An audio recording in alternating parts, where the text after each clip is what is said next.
This is in daylight. I have my phone taped to the window. So let's get started. Before you get started, you want to make sure that you have cleansed your face, you've moisturized it. Don't forget to especially moisturize underneath your eyes and all the way down your neck to your collarbone at least. That's where you want moisture. And then I think a lot of people forget when they're putting on their makeup to moisturize your lips. You want that to be the first step. I have a really great, it's called Rose Glow.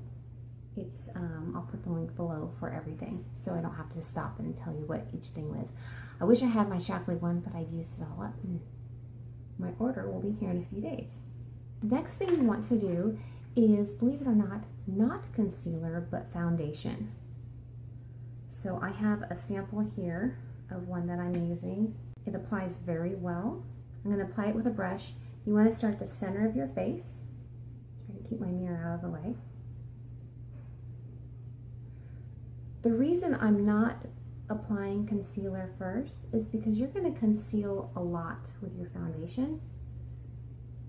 And all that time that you took on the concealer, you can take that down considerably. However, keep in mind, foundation is not a concealer itself. Don't expect it to conceal, because if your foundation is fully concealing everything, it's too heavy. This is just to even your skin tone. Take out a lot of redness if you have any, and blend all the colors together into a nice even palette to start with. Now we're going to conceal anything that we need. This is the best concealer I have found yet as far as performance. It works really well. A little bit goes a long way, and it stays where you want it to stay. And the reason it works so well is it was created to hide tattoos. And I have not had any problems with it causing skin issues. I have extremely sensitive skin.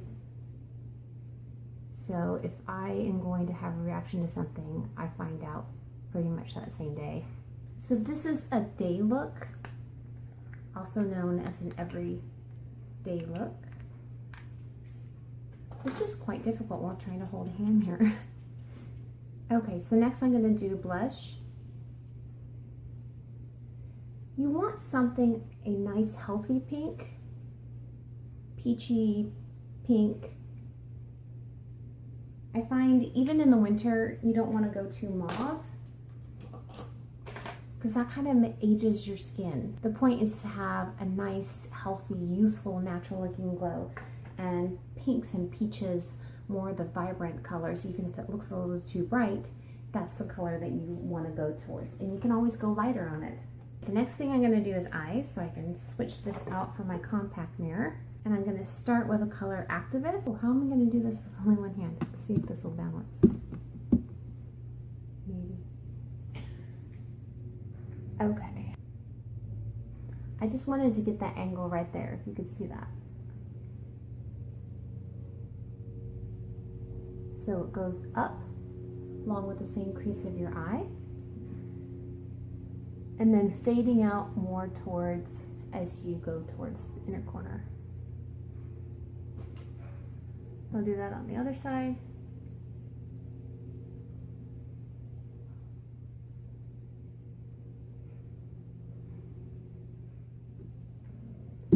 And this is pretty much the only part I have to be very precise on.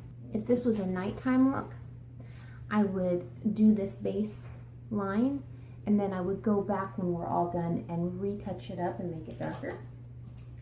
But since it's a day look, we want it to look soft and natural. Okay, now I'm using Firecracker, just because I love these metallic shimmer colors. And this is going in the crease right here, and also on the bottom lid, pulling it up and shadowing it how I like. In daylight, that looks like too much. Thank goodness for smudging it out with your finger. If you have a different shaped eye than I do, there are tutorials on where exactly to draw this crease in so it's most flattering towards your eye shape.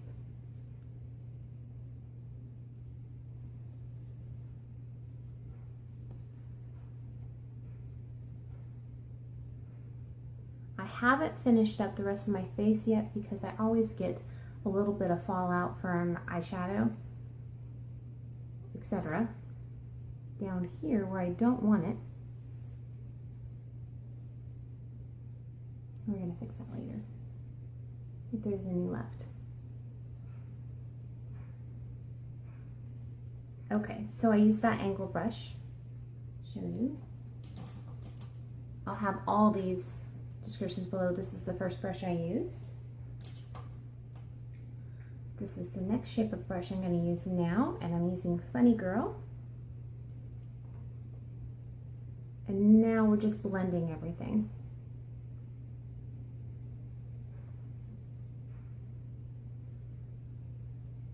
Making it very soft. The next thing I'm going to use is not on my palette. Normally I would go towards Charmer, but since I did a metallic shimmer elsewhere, I'm going to keep up with that theme. And I also like a lot more intensity to my whites, even for my day look. This is a great trick if you think that your eyes are set a little too close together, to give the illusion of width apart, or if your eyes are more inset like mine are, to start bringing them out. I'm going to do a little bit underneath the brow bone. And speaking of the brows, if your brows are uneven, patchy in some places, or you just want them darker because they are framing your eyes, what you can do, if you have, actually this palette has pretty much every color you could want. For my auburn hair, I'm picking Leader.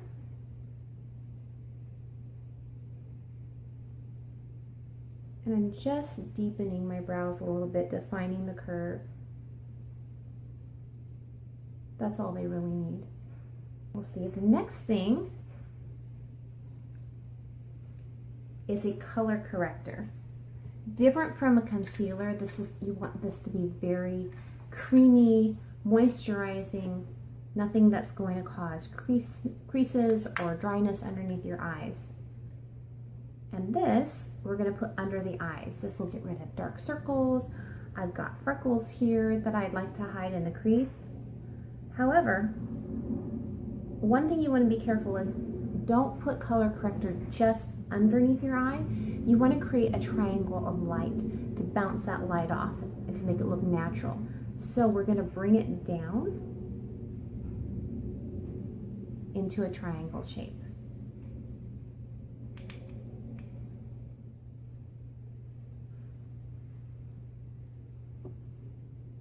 There is a website that I will link below looking for safer cosmetics that do not have dangerous chemicals in them.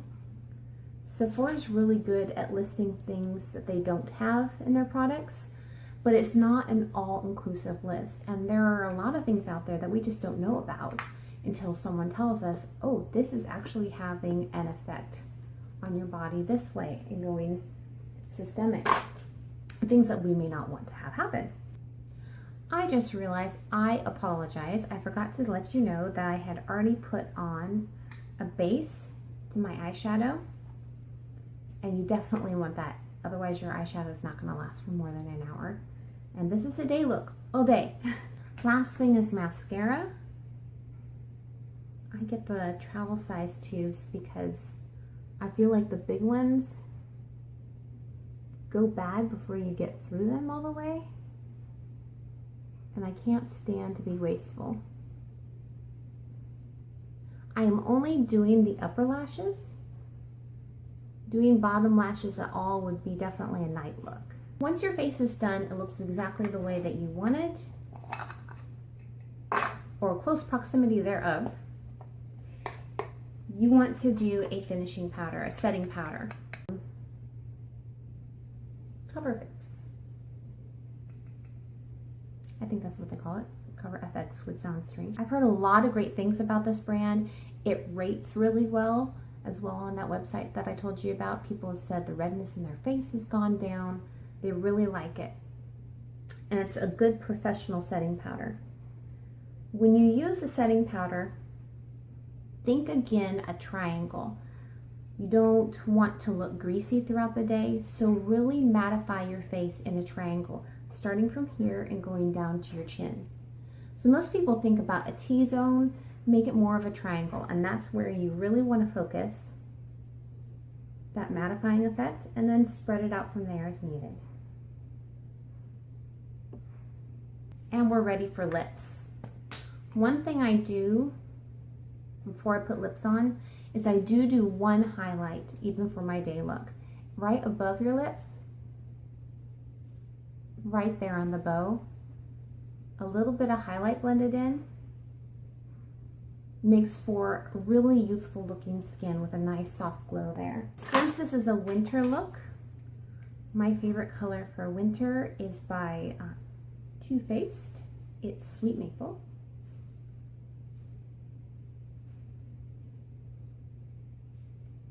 Just dab it on very lightly, or even put it on your finger and apply it that way. You don't want to smear a lipstick on. If you're having to put on that much, it's just not going to last anyway.